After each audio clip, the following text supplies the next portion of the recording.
Secretary, Happy Nowruz. Happy Nowruz to you. Thank you. Absolutely. Thank you for taking the time to talk to us. I'm very happy to do it. I just visited Hafsin Sofre, a table, and it was fascinating, really intriguing to see all of the different symbols of different food or substance. It's really neat.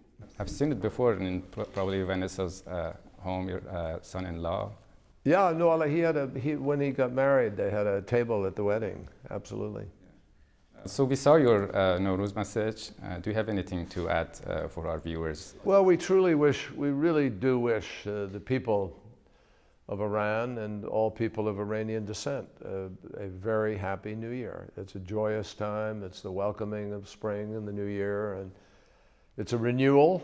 And we would hope that it could symbolize a renewal of a relationship that could change. And maybe it's a moment where it can not just be a new year, but a new moment in history. So we are constantly hopeful that we can resolve the differences between Iran and the United States and the international community, particularly on the nuclear program, but on other issues too. You've had a couple of bilaterals with Foreign Secretary, Foreign Minister Zarif. How tough is it to deal with Iranians? Well, you know, he's very frank, he's very direct. He doesn't, he explains his position and the position of his government, and I understand that. And you have to find a way to find the common ground. Now, we negotiated effectively, and I think successfully, to get a first step agreement on the nuclear program. And he did a good job for his point of view. I think in the end, we came up with an agreement that is sensible and balanced and thoughtful, but which ultimately leads us to make the final decisions that have to be done over the next now 3.5 months. Time is ticking. And we had a 6-month period. We've already used up 2.5 of those months, and we have some big decisions to make ahead of us. Have your tone changed since your last meeting with Foreign Minister Zarif? He recently said U.S. wishes won't come true. That what? He said U.S. wishes, it actually says that this is a wishful thinking that United States, and also he's referring to your comments that imagining that we will stop any part of our nuclear program. Well, I don't know what he means at this point. I'm not going to negotiate on television. Iran knows that our absolute bottom line is there cannot be a nuclear weapon. That's our bottom line. And if it's a peaceful program, then it ought to be very easy to show everybody it's a peaceful program. It's not hard to do that if you're serious. So we're open to many different formula for trying to do that, but I'm not going to sit here and choose between one particular choice or another, except to say that we want to avoid confrontation. We don't want this to, not wind up producing what ought to be achievable, which is a method by which you prove that Iran's program is truly peaceful and could not be quickly transformed into a weapons program. Back to your Nowruz message, having an Iranian Americans in your family, Dr. Behruz Nahad as your son-in-law, helped you understand Iranians better? Well, I like to think I understood Iranians before that. I mean, I hope that it didn't become that sort of narrow. I mean, I'm delighted, and I love my son-in-law, and he's a wonderful human being. But I didn't attach one nation or another to those attributes. It's just how he is. But I've known Iran for a long time. My sister worked in Iran. My sister taught there in the international school, and she lived in Tehran.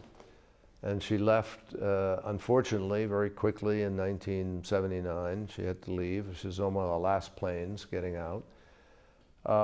And she learned Farsi, and she's always told me she loved her Iranian friends. She loved being there, and Iranians are a very accomplished, capable, proud people with an amazing history. We would like nothing more than to see the, issues that are blocking our ability to move forward dealt with. It would be wonderful for everybody. And the challenge is for leaders to try to find a way forward. President Obama is committed to diplomacy and to dialogue as the first step.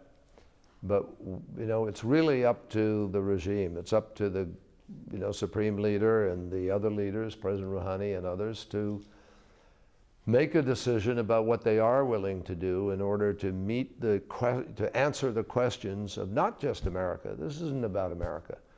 This is about the international global community.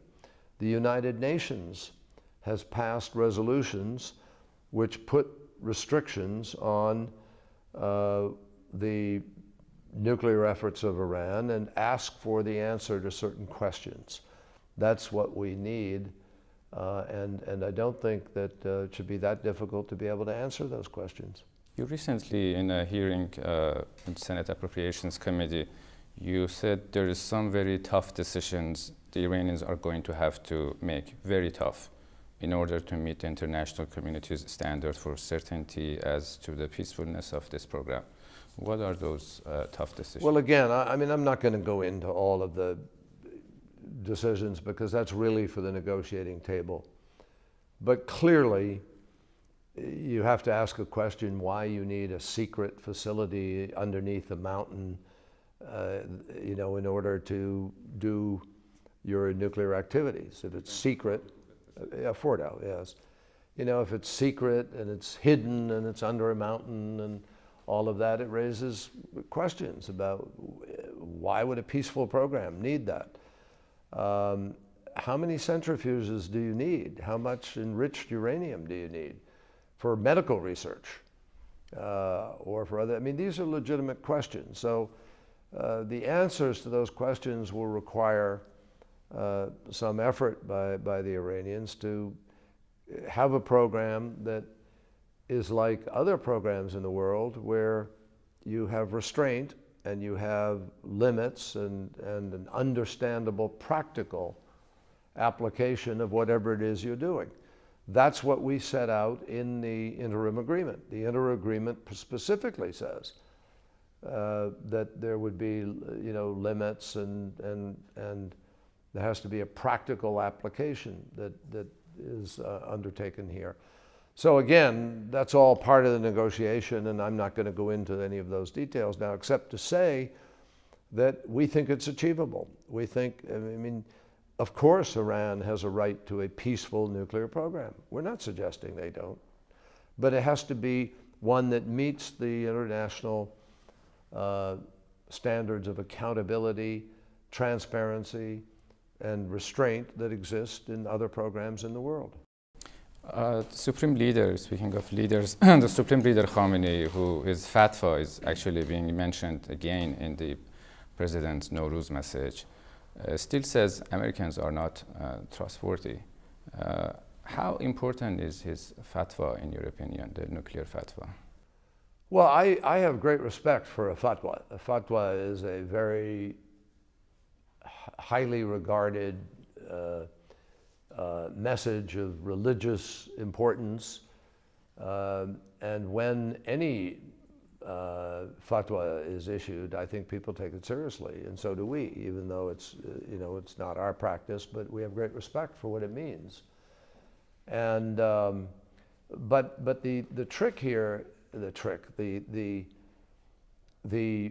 art, the requirement here is to translate the fatwa into a legally binding, globally recognized international understanding. And so I hope that's achievable.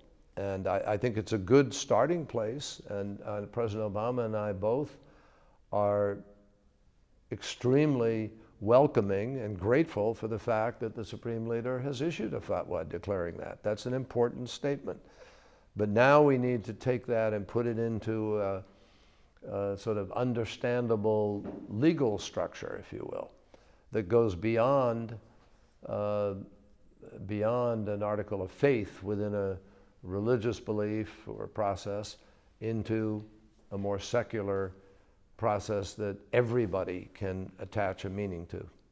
Will increasing tension between U.S. and Russia over Ukraine have any impact on the nuclear talks with Iran? I really hope not. I genuinely hope not. I think that the talks are much too important to the world, to the future of Iranians, to the future of our relationship.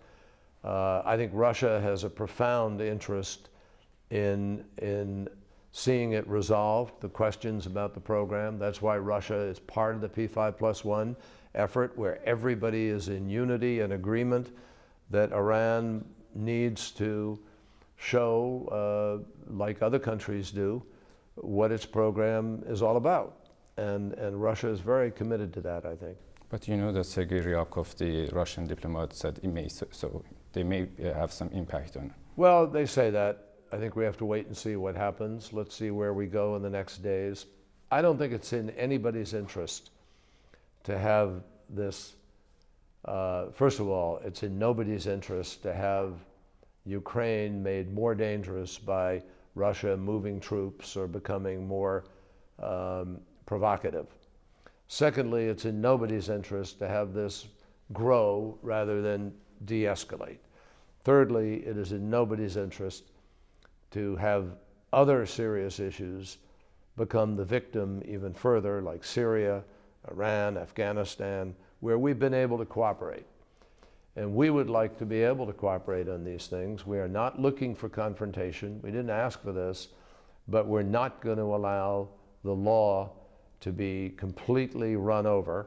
We're not going to allow the post-World War II order, the international structure, be destroyed by the unilateral actions of one country. So it's really up to President Putin and the Russians to decide,